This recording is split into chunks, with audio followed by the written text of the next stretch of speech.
Hello students, today we are going to study about the Bohr's atomic model.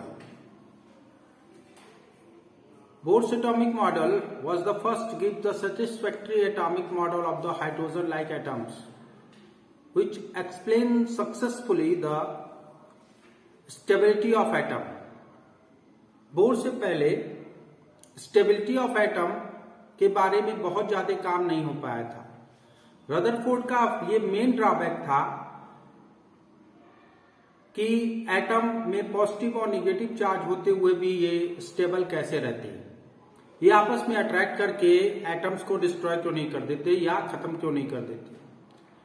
तो bourse ने कुछ assumptions दिए जिसके बेसिस पे ये बताया गया कि एटम स्टेबल होते हैं। There are some main assumptions regarding to Bohr model, atomic model, and actually it is called modified Rutherford-Bohr model of atom. So first of all, Bohr gives the idea about stationary orbit, that it atoms moves in a stationary orbit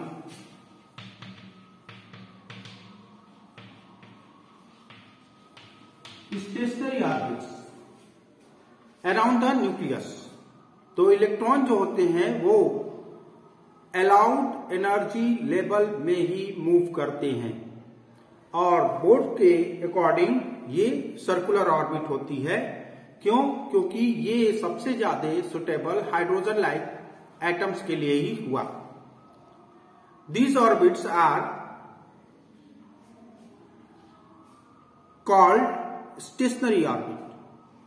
तो अगर कोई electron nucleus के चारों ओर किसी stationery orbit में move करेगा जिसमें वो कोई एनर्जी लॉस या गेन नहीं करता है, तो इसको एक सेंट्रीपिटल फोर्स की जरूरत होती है।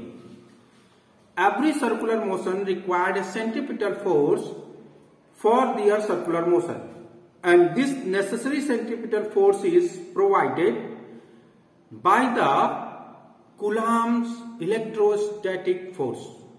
Therefore, stationary orbit, idea of stationary orbits gives about mv square upon r, that is the centripetal force. M is the mass of electron, v is the velocity of electron, r is the radius of atom or circular orbit, and this is nothing but equals to the electrostatic force between the nucleus and the electrons. Therefore, electrostatic force is Zd, that is charge on nucleus.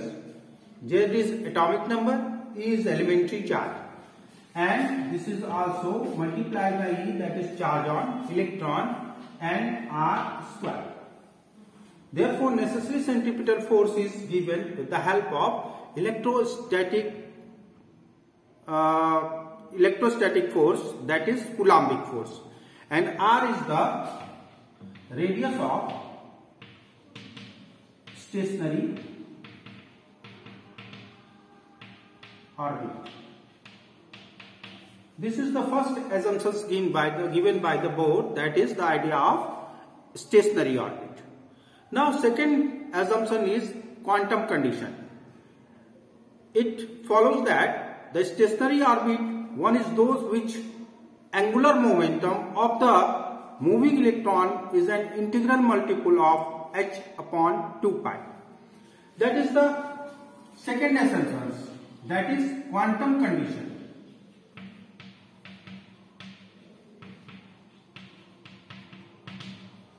According to this, he gives idea, that is the angular momentum. Angular momentum is mvr is equals to nh upon 2 pi.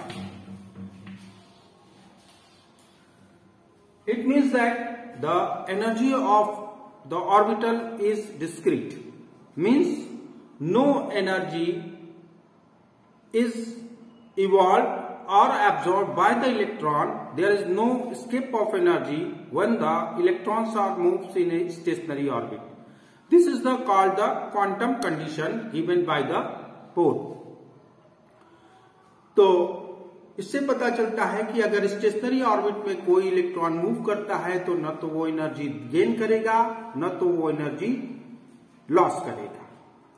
इसको इसीलिए stationery orbits के नाम से भी जाना जाता है।